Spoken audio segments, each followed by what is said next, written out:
Hello and welcome to the Esports Biz Show. I'm your host, Justin Jacobson. This week we'll be discussing college esports.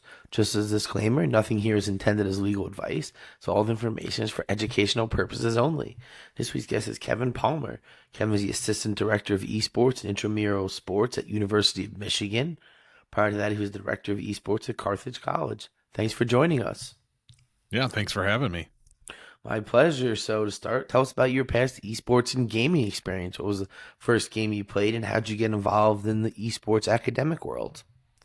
The first game I ever played was Sega Genesis, everywhere from Sonic Pinball, Sonic the Hedgehog, and then Super Nintendo, Zombies Ate My Neighbors. I remember that at an early age. So got into gaming at a young age. I remember when the PlayStation came out and we went and got Frogger and Crash Bandicoot and started playing those games and played through high school. And then during my time in the military, gaming was a huge thing. So first got into the esports space at a younger age, really followed MLG and those early circuits, especially the overseas circuit when South Korea exploded. And then after my time in the military, I got into teaching high school, and we were missing kind of a component of reaching those students that didn't have something to participate in. And so my superintendent tasked me with building an esports program at the high school level. And that's where I really dove into the academic side. Amazing. So tell us a little about gaming in the military. What were some of the games that you played? Favorite ones? Game in the military was really de-stressing. I was in the nursing program for the Army, and for those that don't know, it's an entire nursing degree that normally takes 2.5, 3 years, compiled into 9 months. So it was just a lot of NHL, a lot of Call of Duty, just something to get our minds off of studying and preparing for the next test. But it was great. It's still a way I can connect to past military friends who are stationed all around the world. So gaming has remained to be an access point for those connections. Amazing. So talk a little about the program at Michigan. How did it start and why? So Michigan Esports is a descendant of what was called Arbor Esports. And Arbor Esports actually started about 2011, 2012 in that area.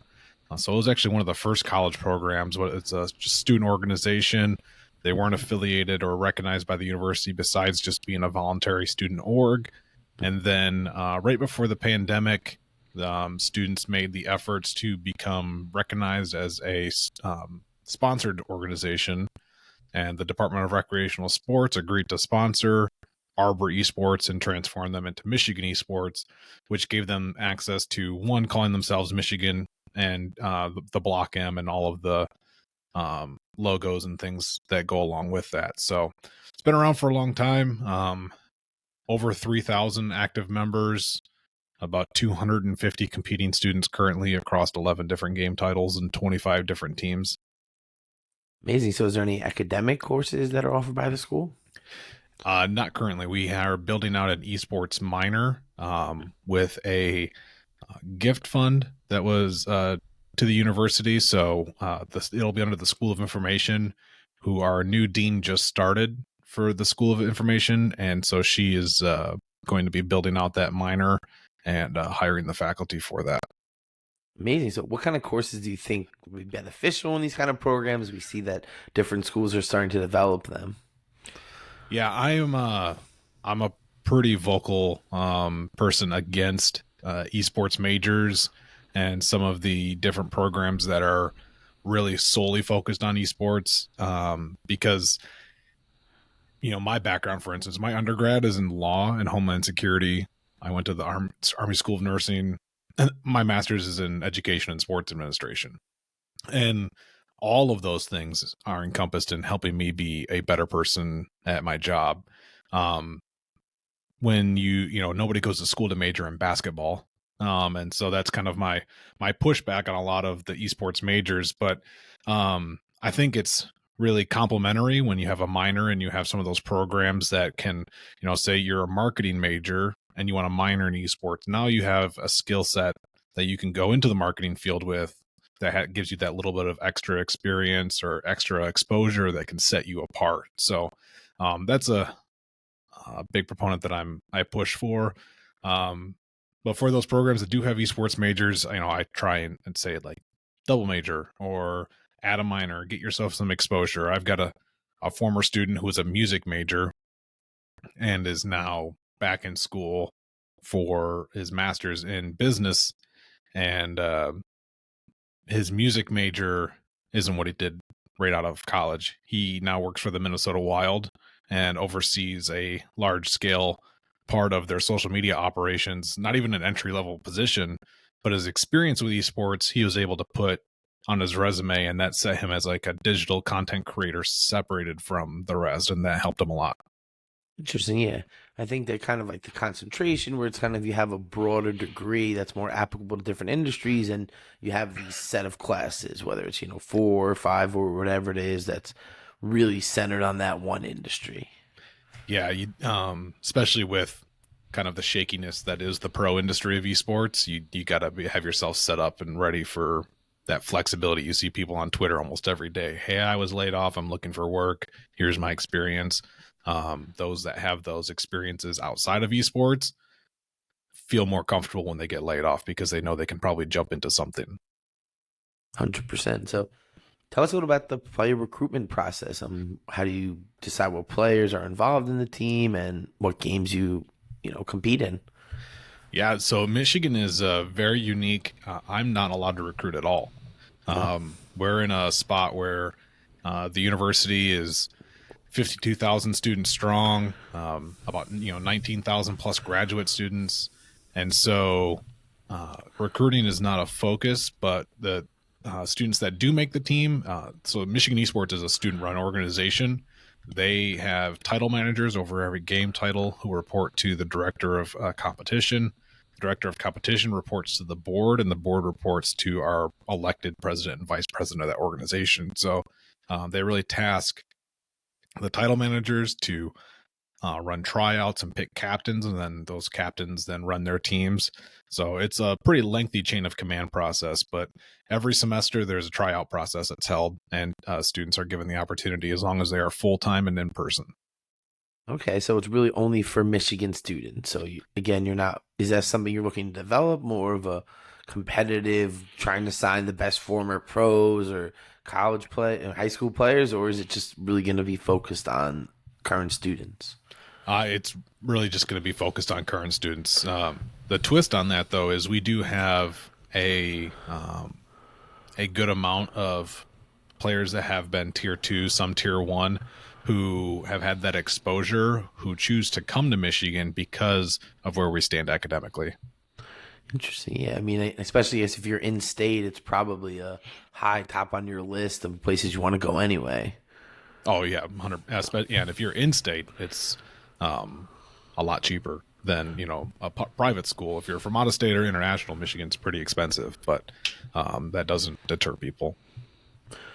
Awesome. So how does the team decide what leagues and tournaments they compete in? I know there's lots of different ones all across the country these days.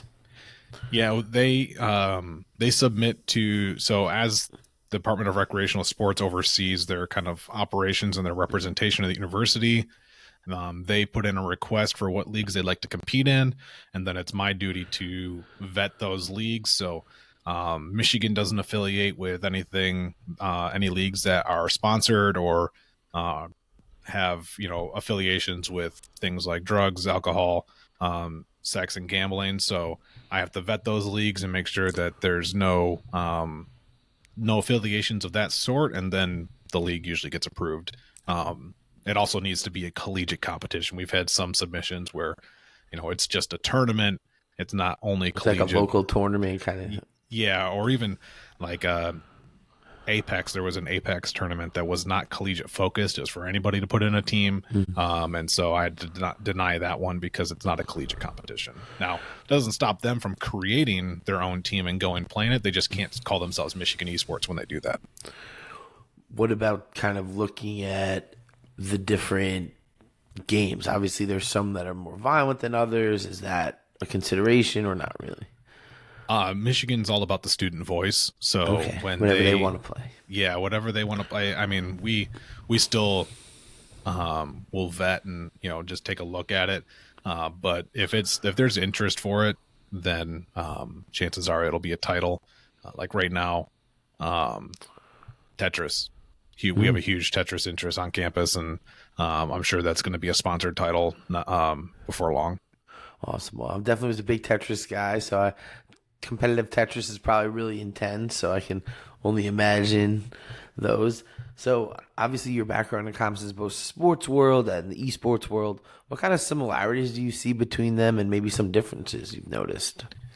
There's a lot of similarities. A lot of them are resisted by those who are esports enthusiasts or purists that don't want that kind of cross collaboration. But sports have been around for a long time and are true and tested. So I love the aspects that players get out of it: the team environment, the accountability, the resiliency, going through adversity. Students, if you look at some of the best coworkers that you have had in your life, and you're like, man, they try hard all the time, they're a great team player, and then you find out their background, chances are they probably played in some kind of organized sport. And esports has that opportunity to do those same things, given it has the leadership in place for it. Where I'd say is some key differences is just accessibility is the big thing.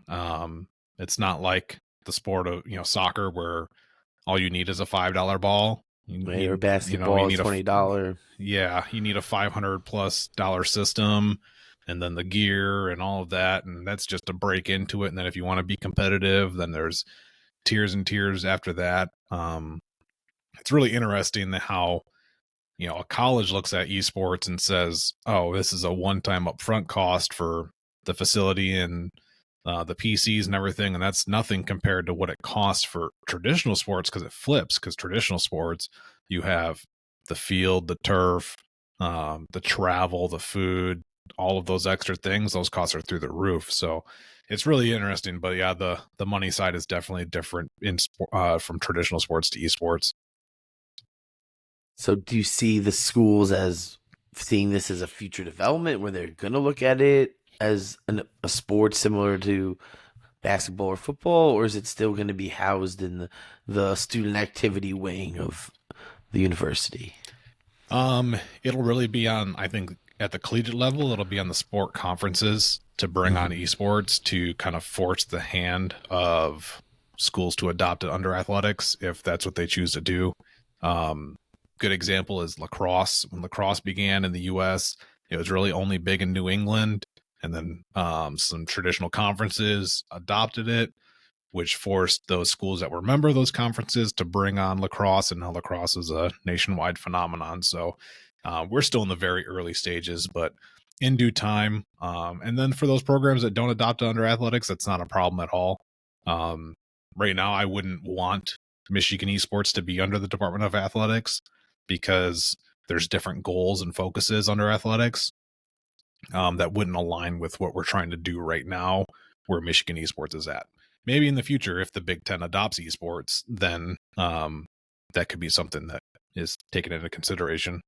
Definitely, that makes a lot of sense. It's all kind of about how the other schools are doing. You don't want to be one of the only schools in your vicinity or area that's doing it. It doesn't kind of lend to the competitive spirit that's kind of ingrained in some of these conferences. Yeah, 100%. So prior to working in Michigan, you were the director of esports at Carthage College. So what did you learn from that prior experience that you were able to bring over to Michigan? I really dove in and wanted to be involved in as much as possible. So jumped into some leadership positions and advisory positions with my traditional sports background. That kind of boosted me a lot in the presence of knowing what I was talking about in regards to competition and organization and competitive structure. So a lot of those components, and then also understanding just academia in general and the college atmosphere. Granted, Carthage is a school of 2,500, and so there was definitely the differences there, but realistically, academia is all the same in regards to you're growing young adults into professionals. And so it was great exposure there. Learned a lot about the recruiting process and also kind of the economics to what drives a small liberal arts school versus what drives a public university. Right. And those are kind of two huge factors where you're kind of working at this, 50,000 person, however many thousands versus, under 3,000. Is there like a similar approach to the esports on them, or is it just trying to just provide something unique for the students? In big institutions, it's all about the student experience and what the students want and their voice. Those smaller schools, I would even say 10,000 or less students, esports is a recruiting factor. In 2026, the amount of seniors that are graduating high school will begin to decline, and it will decline every year for at least the next 18 years because the birth rate has dropped. And so those smaller schools are worrying because there's going to be less students to make a decision on where they want to go to college. So esports for them is a driving factor to get them in the doors and paying tuition. And so, and like my example earlier, Michigan is in a spot where I'm not allowed to recruit. So that's kind of where the difference is are they worried about keeping their doors open, or are they in a comfortable spot? And that usually is where esports, you can figure out where esports comes from. Interesting. Yeah, right. It's definitely a new world out there with academia and people having different paths, and even kids making tons of money early on where it's like, I don't really need this traditional path to go to college, go to, whatever it is, then get a career and a job, and like that's how I'm going to make money. Like even in esports, you're making 6 figures, 7 figures when you're 16, 17 years old. It's like that's a totally different path that us as, 30 something, 20, like that was not even a path that even existed really. Like maybe you'll be a child star, like maybe you could be like some phenomenon athlete, but you're not going to make money until you're 18, 19 years old, really. If not, so it's like that extra 3 years is, it's pretty interesting. Yeah, especially with developers like Rocket League dropping the entrance to professional down to 13. I could go on that one, but yeah, it's definitely a different pathway. But collegiate esports plays into that well because we can take, we don't have the age gap or cap of the NCAA.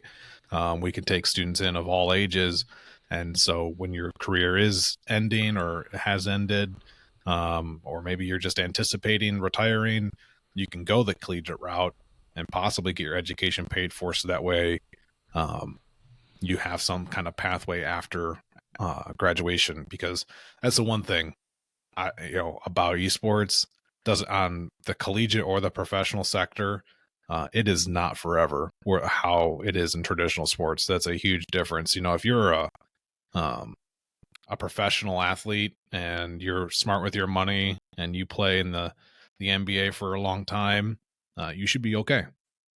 But esports isn't in a spot where our professional athletes are retiring and are sitting okay for the rest of their life. They have to be a content creator, or they have to keep working.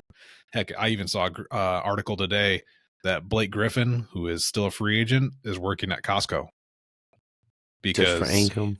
Yeah, just to supplement spending, and which is a wild thought that an NBA athlete who went first overall, that's where his life is at. Sometimes you got to learn how to say no, right?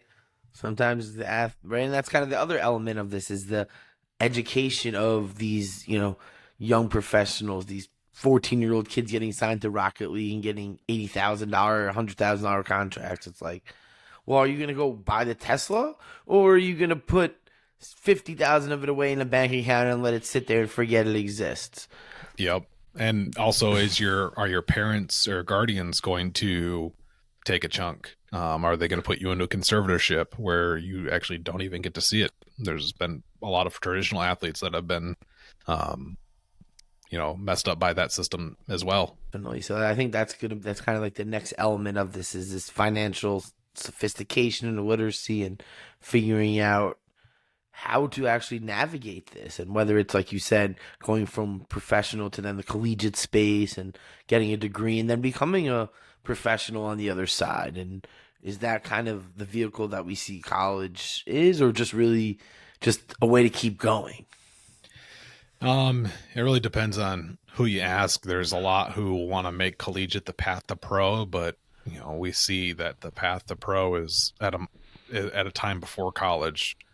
College is not shouldn't be the path to pro esports. It should be the path to being a professional, and that's where I think the next step is. And yeah, educating on finances and being responsible. What is a Roth IRA, and how can you read the tax code and understand it to benefit yourself, and set yourself up for generational wealth. Those are the things that we need to be teaching. Right. And that's kind of where I'm trying to focus, help educate these talent, new creators, making a lot of money. But if you, like you said, if you don't understand how to make that money work for you and be there long term and have steady growth, and you're just spending it on maybe assets that don't appreciate, go down in value immediately, like this is not the way to create this long term wealth. And then maybe you'll have to be moving some boxes or being a meet and greeter at Costco or Home Depot. And I know these former Giant players that, they're car salesmen at the local Chevy dealership. And it was, a couple of years ago, they were catching passes from Eli Manning. So, it's just a very different world. So congratulations on winning the 2023 NADCAT Collegiate Director of the Year. So it's pretty exciting. So why don't you tell us a little about the organization and what it was like winning? Yeah, thanks.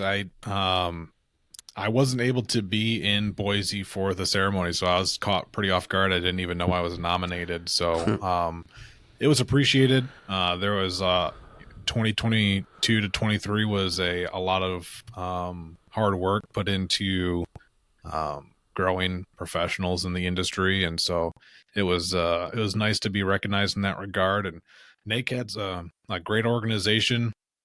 National Association of Esports Coaches and Directors. So they serve K through 12 and collegiate and professional sports, or professional esports coaches and directors. And their focus is on professional development and networking. So they look at all kinds of different things and trends and are building curriculum to get people kind of educated in that space and also create some separation. Right now, there's a lot of people that want to get into esports, especially fresh out of college grads who are like, yeah, I'm ready to be an esports director. I played all 4 years. And then you're like, hey, I've heard them. They go to an interview and they're like, yeah, I knew I wasn't going to get the job as soon as they talked about budgets and financing and what budget codes are and proposing budgets and creating budget forecasts. And so NACAD's in a spot where they want to educate professionals and aspiring professionals on those things, so that way you do have those skills to go in. Because if you're 22 and you've got the skill set to be a director, that's a possibility, but chances are at 22 you've got a lot to learn, and so NACAD is in a spot for that to help along. And then also the networking. It's they have a couple events a year that bring together some of the best in the business. And if you've ever been to an esports event, everyone likes to talk, about 10 times more than they do in Discord. And I think in this call alone, I've had like 20 Discord pings. So people are pretty chatty in the industry. Well, everyone's got a lot of things to say, and they want to make sure their opinion is known. So I know what it's like to keep getting blown up by stuff. So it's great. So why don't you tell us a little about your favorite part about working in the esports and gaming world? I love the pace, and then the collaboration with traditional sports. There's constantly a growing interest in making it better and growing as a whole. And so that's a fun part to be or a fun aspect to be a part of. And just that it's so new that this is really kind of the chance to set the framework. I don't see myself doing it for the rest of my career, but it's a great part or a great thing to be a part of. So what do you think the future of college esports is on both the competitive and the academic side? On the competitive side, I go back and forth. right now with where professional esports is, I kind of see a future where Collegiate really can become the tier two. I know of some different programs that are being, talked to or are talking with some professional organizations that say, hey, we can't afford to have our paying our tier two players, $70,000 a year and house them and feed them and all of that. But what we could afford is paying their tuition and having them go to this college, and then they can get an education, they can play for that college, and then they can play for us as necessary. So I kind of see that being the future on the academic side as more and more programs So like grow. baseball kind of where it's like go to college and we'll call you when we're ready for you. Yeah, yeah, or even like summer league baseball. There's towns around the U.S. that have.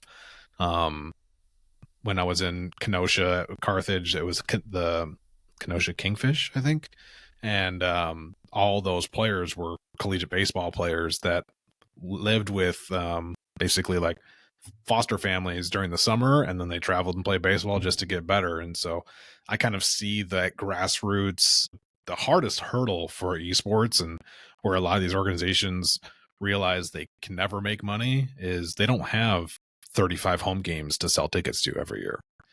All they have is merch and content, and maybe a big tournament, but even then, the tournament host is taking in the money on those ticket sales. So that's where esports struggles. That's where I also think professional sports franchises and owners might step in more. I mean, look with Jerry Jones and Complexity Gaming.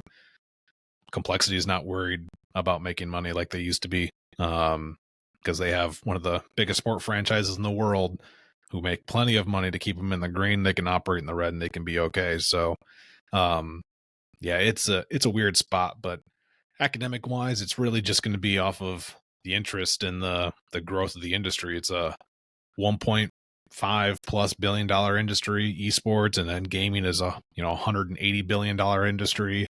So as long as that continues to grow, then the academic side will feed into it.